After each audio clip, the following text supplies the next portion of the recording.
Bonjour à tous et bienvenue à ce grand panel qui vous replonge au cœur de la gouvernance locale, un plateau exclusivement consacré à la décentralisation. Avec mes invités, nous scruterons les caps d'espérance franchis tout au long de cette année dans les collectivités et territoriales. La réforme majeure pilotée de main de maître par le gouvernement du président Patrice Talon sera donc également au cœur de nos échanges.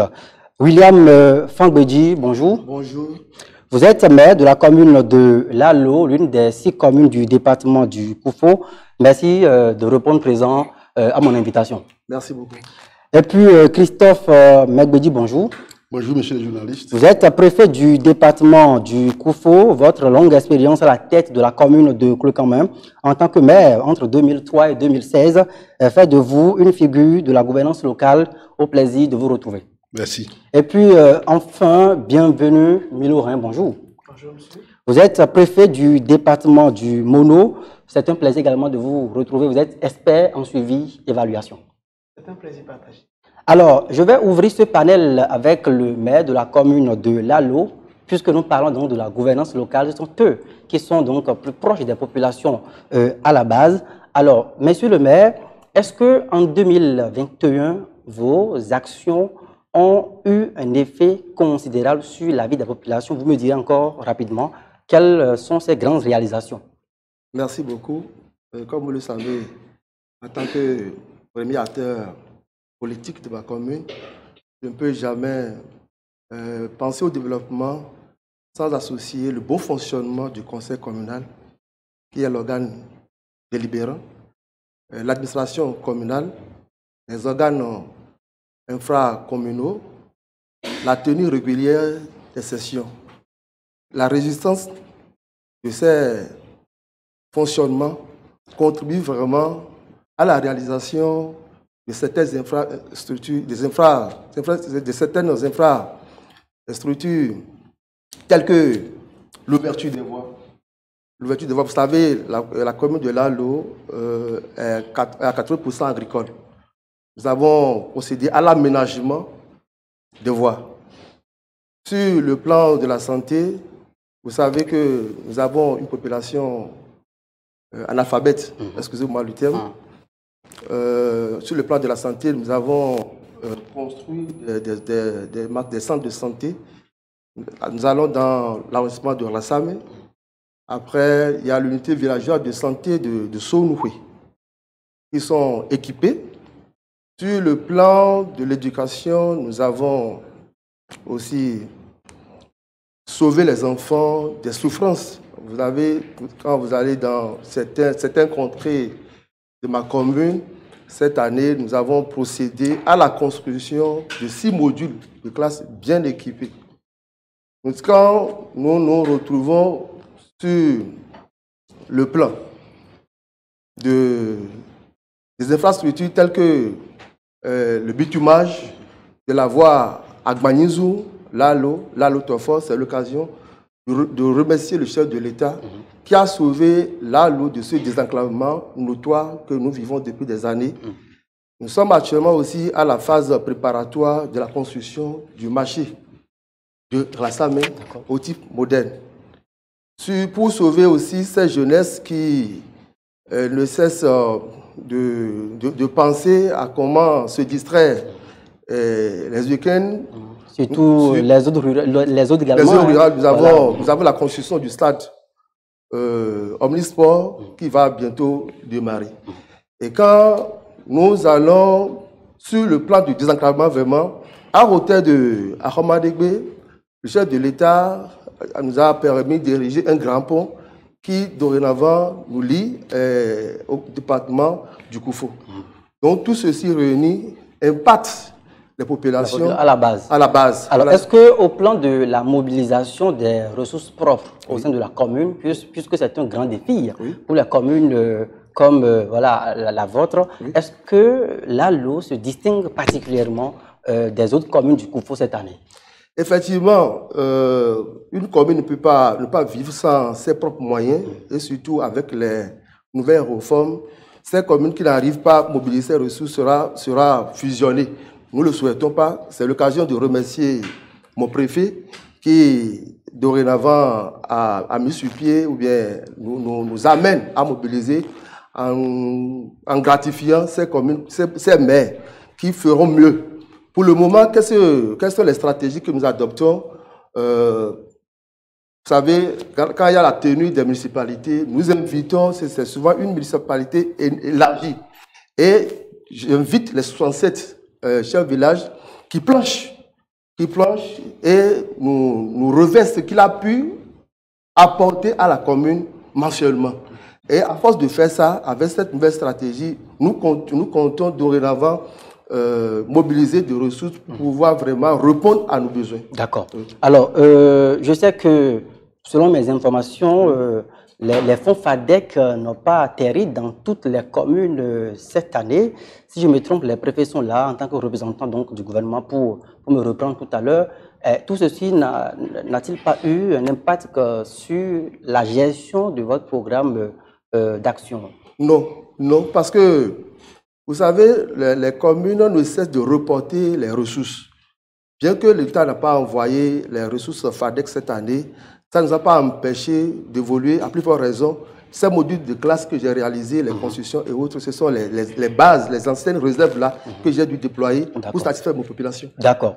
Alors, je donne la parole au préfet du département du Mono pour ne pas repartir directement dans le Koufo. On vient d'entendre un maire du Koufo. Alors, dans le département du Mono, je sais que il y a souvent, en période de crue, des risques d'inondation, notamment dans la commune d'Atiem et tout. On vous a vu un peu actifs dans la prévention, aux côtés d'autres organisations. Que s'est-il réellement passé au cours de l'année en termes de bilan? Merci beaucoup. Je voudrais encore vous remercier pour cette invitation. Je pense que ça fait 6 mois à la tête du département du Mono. C'est un département en proie de façon récurrente aux inondations. Ce n'est pas forcément en période de crue. Parce qu'il y a 2 objectifs, ou plutôt 2 motivations. Il y a d'abord les eaux qui descendent de la partie septentrionale et qui viennent donc créer cette crue, mais également les lâchers d'eau observés du côté du barrage de Nagbeto qui également crée des situations d'inondation.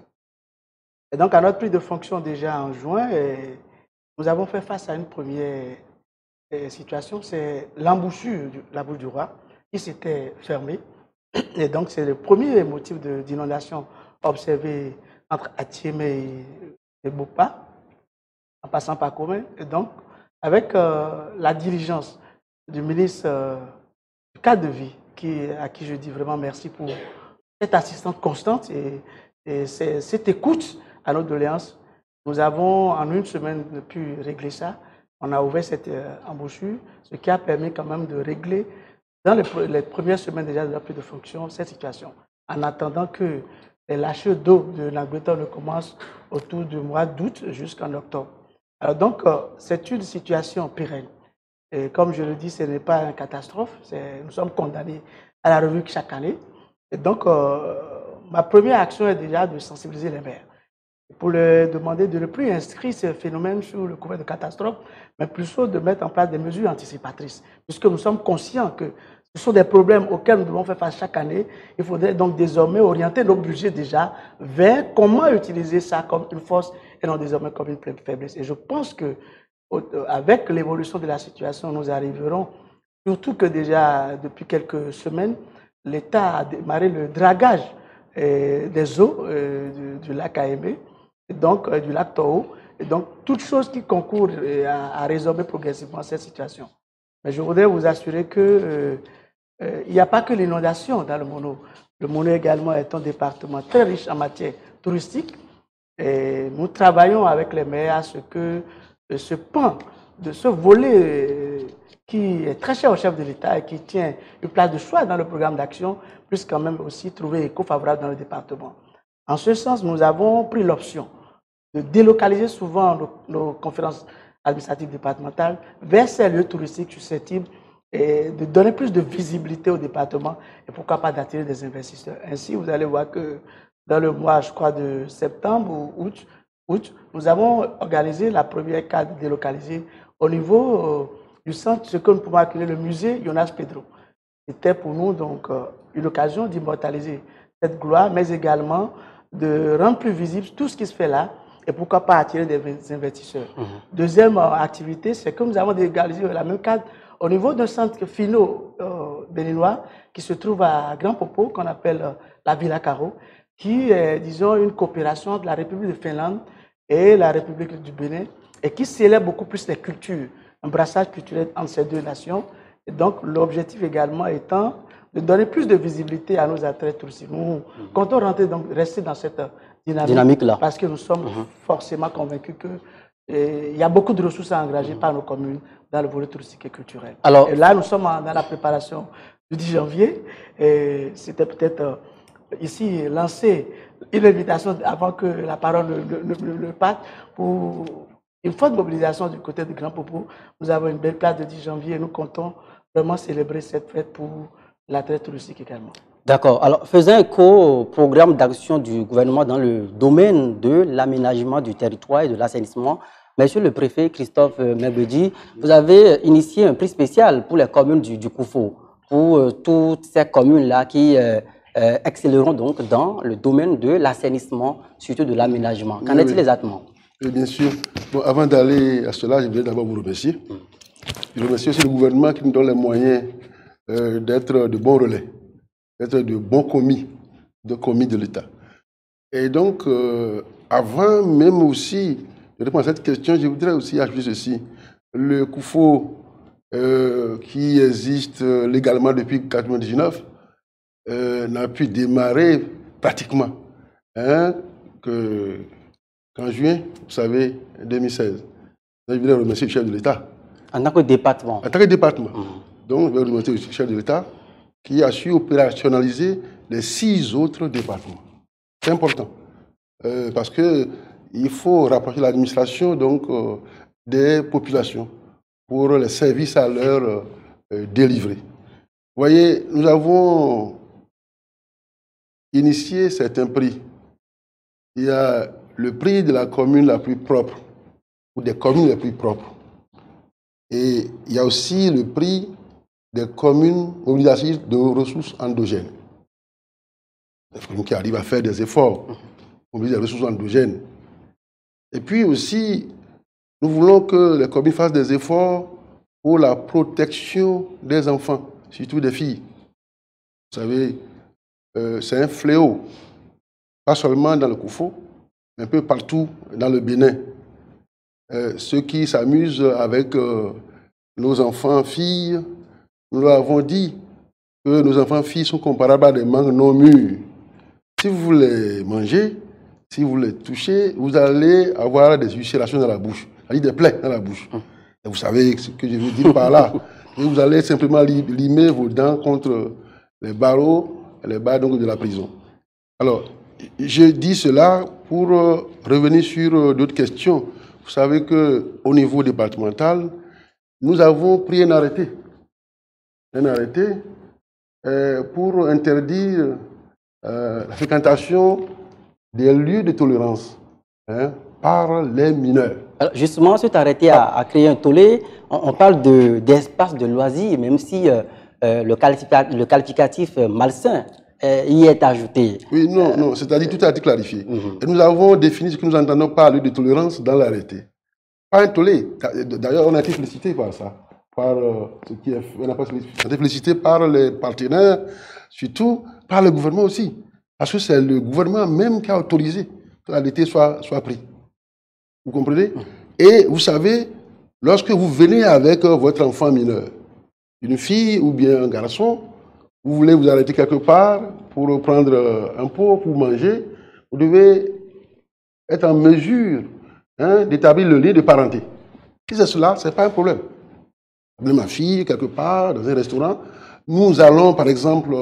alors, vont-ils se déplacer avec des cartes d'identité, monsieur le préfet? Alors, vont-ils se déplacer avec des cartes d'identité, avec les actes de naissance, et tout est clair. Ça ne rôde pas quelque peu les libertés des uns des autres? Pas du tout. D'abord, un bon citoyen, ce n'est pas avec les pièces. Un bon citoyen, c'est avec les pièces. Parce que ça nous permet de mettre la main sur les malfrats. Si vous n'êtes pas de ces personnes-là, alors vous êtes avec votre carte d'identité et votre acte de naissance.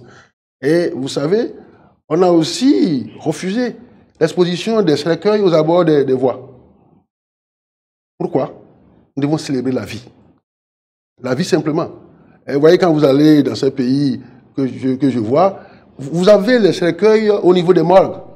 C'est pas aux abords. Vous avez les belles chaises, il y a comme une culture de la mort. C'est ça. Et quand les partenaires arrivent au Bénin et voient les cercueils aux abords des voies, ils se moquent de nous. Je sais que ces partenaires, je suis proche de beaucoup de partenaires. Ils se moquent de nous. Donc, il ne faut pas exposer les cercueils aux abords des voies. Et vous comprenez? Et donc, tout cela pour demander à nos parents de simplement célébrer la vie et de laisser la mort de côté. Hein, et pour aussi les amener à ne plus continuer de créer des tontines de la mort qu'ils appellent Koubé. On leur demande de créer les tontines qu'on va appeler Agwébé pour être en vie et pouvoir, disons, financer l'éducation de nos enfants, hein, les soigner, faire ce qu'il faut pour que la vie puisse continuer. Très bien. Alors, monsieur le préfet, pour boucler dans cette première partie de nos échanges, est-ce que les maires, nous avons le maire de l'Anne qui est ici, est-ce que les maires de Koufo vous ont donné du fil à retordre tout au long de l'année en termes des actes légaux à prendre dans la commune? Vous savez que tout s'est bien passé parce que les gens ont accepté de suivre les conseils. Il y a l'appui conseil sur le terrain. Nous sommes sur le terrain. Nous faisons des réunions avec les maires. Nous allons leur parler. Hein, les chargés de mission, moi-même, les autres chefs de service. Vous voyez, j'avais oublié, il n'y a pas eu de problème entre les maires et nous. Les actes étaient très bien pris parce que on a pu faire un travail, c'est-à-dire on a formé les gens, on leur a donné des conseils il fallait. J'avais oublié un aspect. Vous savez, l'effort qui est fait dans le Koufo, c'est de sortir les cartes nationales d'identité dans les 72 heures ou plus. Sinon journellement. Puisqu'on a maintenant un groupe électrogène, on a tout, donc il n'y a plus de problème. Pourquoi? Pour donner raison au gouvernement, pour donner raison au chef de l'État, qui a voulu rapprocher l'administration et donc des populations. Quand vous venez vous déposer la carte, le dossier, s'il n'y a pas de problème, on vous sort la carte en même temps. D'accord. Voilà. D'accord. Et ils ont des raisons, les populations ont des raisons, donc d'être contents. Et de célébrer le fait on a pu rapprocher cette administration-là de nos cases, de nos localités, de nos communautés pour aller de l'avant. D'accord. Alors, monsieur le préfet, bienvenue Milorin. Nous en venons cette fois-ci à cette réforme sur la décentralisation pilotée de main de maître par le gouvernement. D'ailleurs, actuellement, un comité technique travaille à l'implémentation de cette réforme pour que après l'adoption de la loi au Parlement, on annonce donc l'application effective de cette réforme-là dès 2022. Alors, monsieur le préfet, la philosophie globale de cette réforme postule la séparation des fonctions politiques des fonctions techniques. Mais là encore, il y a beaucoup de problèmes. Il y a eu beaucoup d'incompréhension autour donc, de l'esprit même de la réforme. Et puis, pour beaucoup, c'est comme si on a dépouillé le maire de ses attributs, on l'a complètement amputé de ses prérogatives. Est-ce qu'on peut savoir exactement ce que dit cette loi ou cette réforme? Merci beaucoup. Je pense que je n'ai pas la même, disons, remontée d'informations. Moi, par exemple, mes maires sont contents parce qu'ils se disent qu'ils se sentent déchargés. Ils se sentent dépourvus de toute pression politique. Vous savez, avec les réformes qui sont en cours, c'est le lieu également de féliciter le chef de l'État pour avoir placé son premier mandat sous le signe des réformes et qui continue. Parce que lorsque vous ne balisez pas le chemin, il vous est difficile d'éviter les écueils. Vous savez, le maire, à la fois, a une fonction politique, une fonction technique, une fonction administrative. C'était ce qui était là. Avec le nouveau code électoral et la charte des partis politiques, vous allez voir que la première mandature de maire qui est là, qu'est-ce que ça dit? Que les maires proviennent des partis politiques qui sont sortis majoritaires des élections. Il y a un piège si on n'arrive pas à séparer la politique du technique.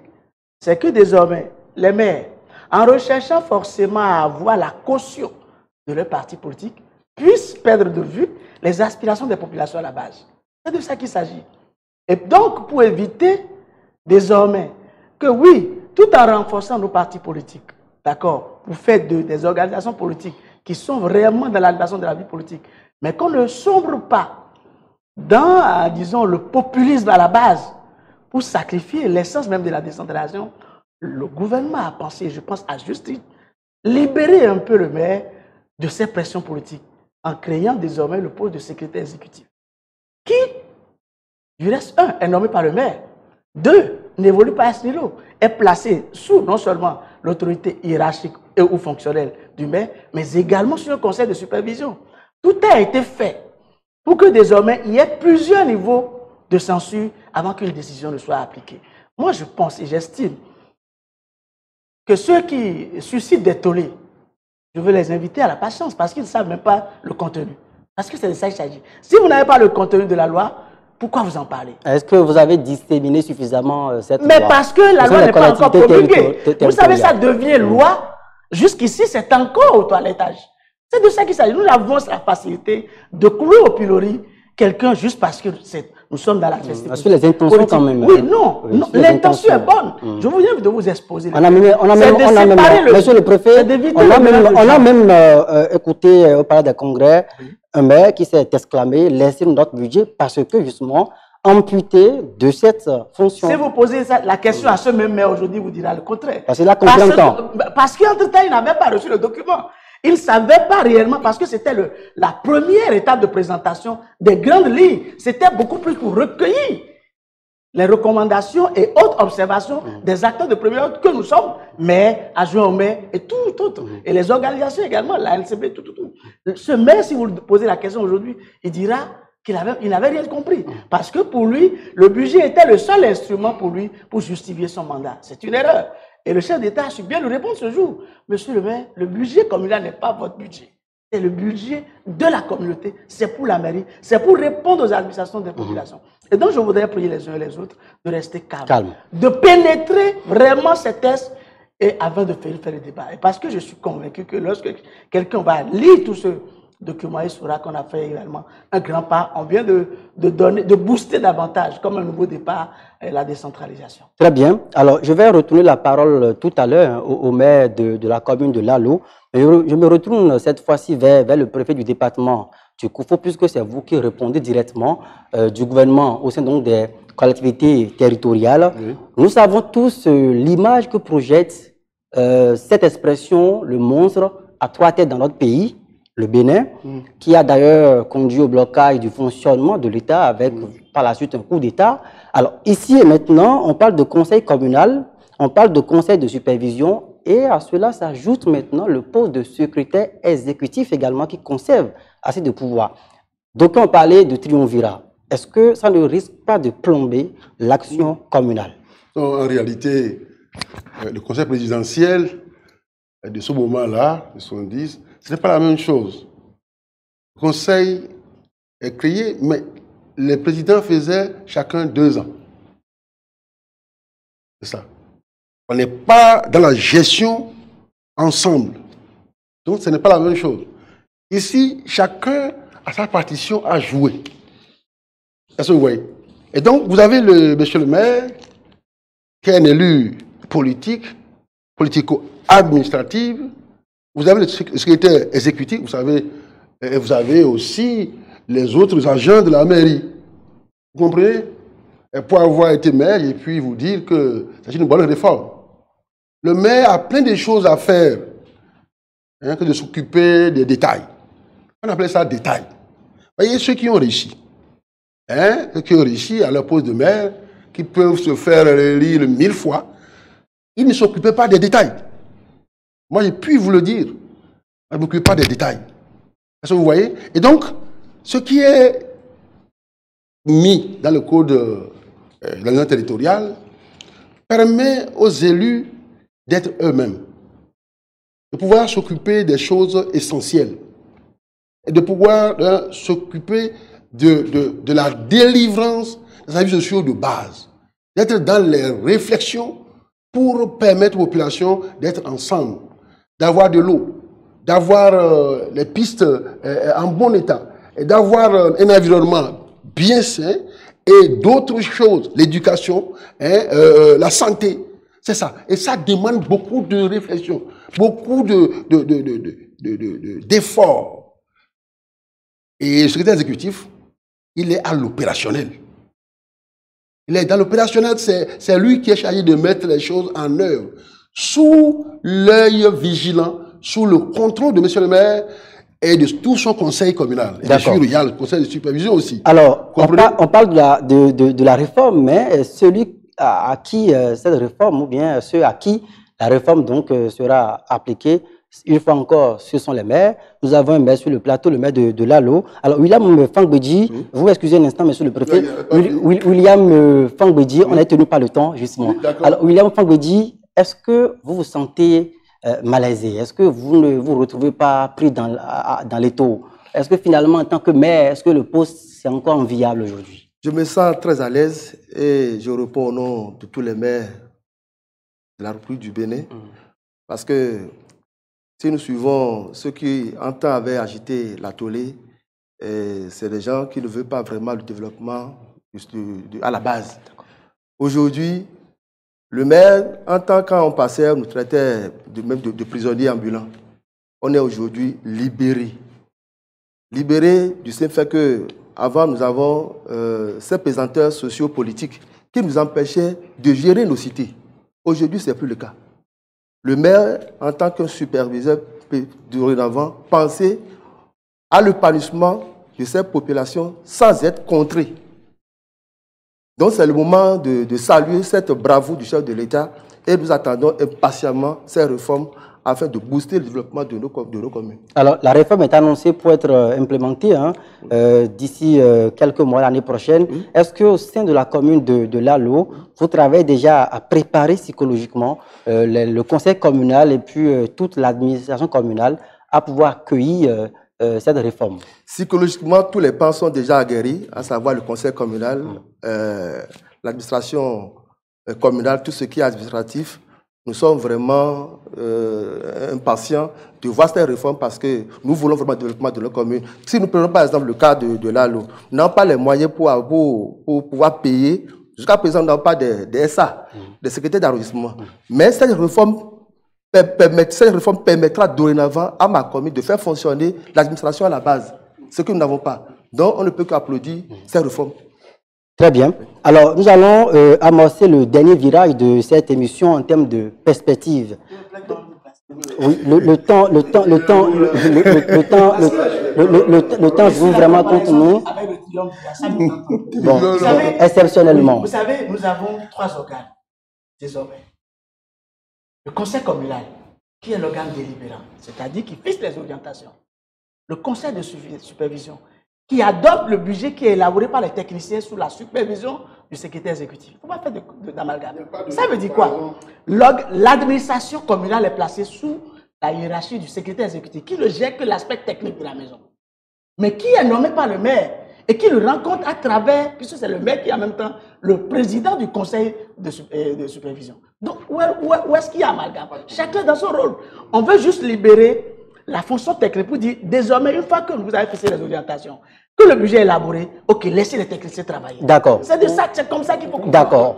Oui. Ce que je voudrais dire. Voilà, rapidement. Oui. Très rapidement. Très rapidement. C'est que les maires, normalement, sont aujourd'hui en paix. Et le gouvernement lui-même. Tout le peuple béninois, tout l'État béninois. Pourquoi? Je vous dis, certains chefs d'arrondissement ont leur bureau dans leur sac. Jusqu'à l'heure où nous parlons. Oui.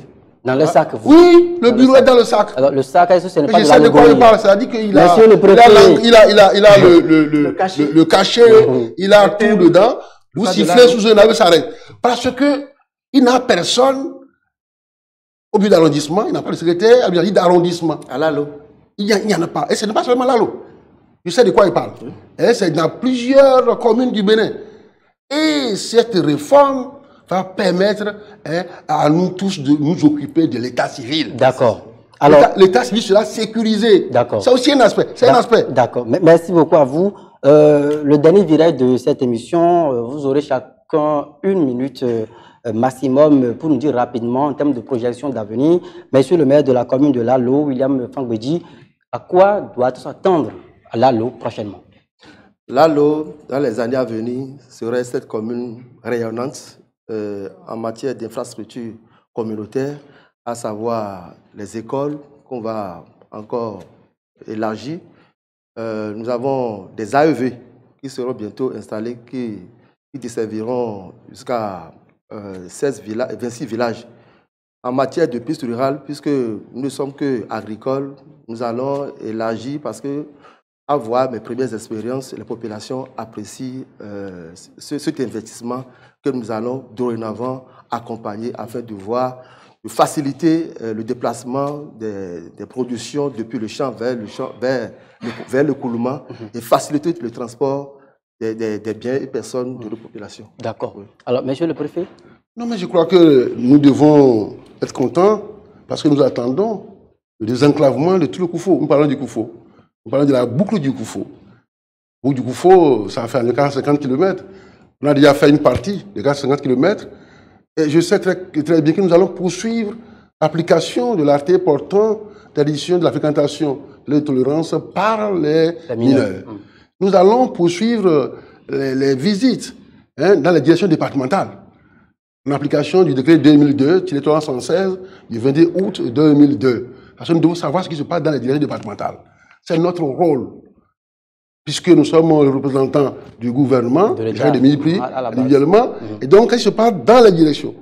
On n'est pas là seulement pour signer, pour être donateur secondaire, mais on doit savoir ce qui est fait avec les fonds de l'État. D'accord. Voyez. Très bien. Et puis nous allons aussi accompagner les communes. Je vais descendre sur le terrain. Pas besoin des ressources endogènes. On va mettre l'accent sur ça. Moi, c'est sur le terrain. Vous savez, j'étais un agent collecteur quand j'étais à Koulekame. Nous allons l'expérimenter à l'échelle départementale. Pour que les communes aient des ressources propres. D'accord. Merci à vous. Monsieur le préfet du Mono. Alors, en termes de perspective, ça ne peut pas s'écarter des orientations du chef de l'État. Si vous avez suivi son discours, il y a deux grands aspects prioritaires. C'est la sécurité et la santé. Et donc, dans ce cadre, nous allons respecter les instructions en la matière.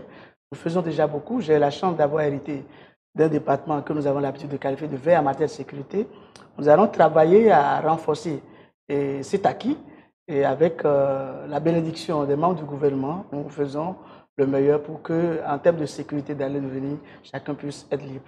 En termes sanitaires, vous savez, nous sommes également chacun, en ce qui concerne, président des conseils départementaux de lutte contre le sida. Et donc, tout ce qui est en pandémie est placé sous la tutelle des préfets.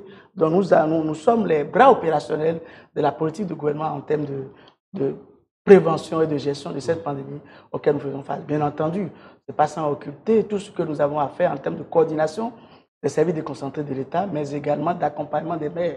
Et en ce sens, nous sommes en période de budget. Et nous avons fixé essentiellement 5 priorités à nos maires. Parce que nous sommes dit, comme le disons, on ne peut pas être dans un département assujetti à l'inondation de façon récurrente et ne pas prévoir des lignes d'assistance à nos communes. Nous sommes venus, nous n'avons jamais vu ça, mais nous avons demandé à tous les maires que ça fera partie désormais des conditions pour valider les budgets. Il n'est pas question de vivre avec des populations et qui sont sinistrées et attendent forcément à chaque fois qu'il y a de l'action les aides de l'État. Et donc, nous faisons beaucoup attention à ça.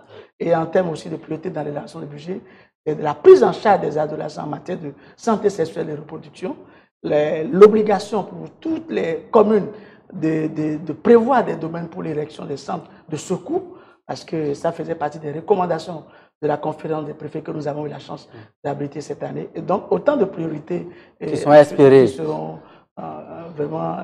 qui feront objet d'attention pour 2022. Bienvenue, Milo, merci. C'est moi. Je rappelle que vous êtes le préfet du département du Mono. Merci donc d'être passé opiné sur ce panel. Christophe Mengwedji, merci. Merci. Préfet du département. Beaucoup de choses à dire, mais il n'y a pas assez de temps. Voilà, nous sommes tenus par le temps. Oui, je vous fais la promesse amicalement de vous rappeler sur nos différentes émissions. Il y a trop de choses. Pas opiné. William Fangbedji, merci. Vous êtes maire de la commune de Lalo, commune située donc dans le département du Koufo. Et c'est la fin de ce panel grand plateau consacré exclusivement à la décentralisation. Nous avons fait donc le bilan annuel dans les collectivités territoriales, puis également opiné sur cette réforme majeure opérée par le gouvernement du président Patrice Talon. On se retrouve donc très prochainement, sans doute pour d'autres numéros d'autres émissions. À très vite.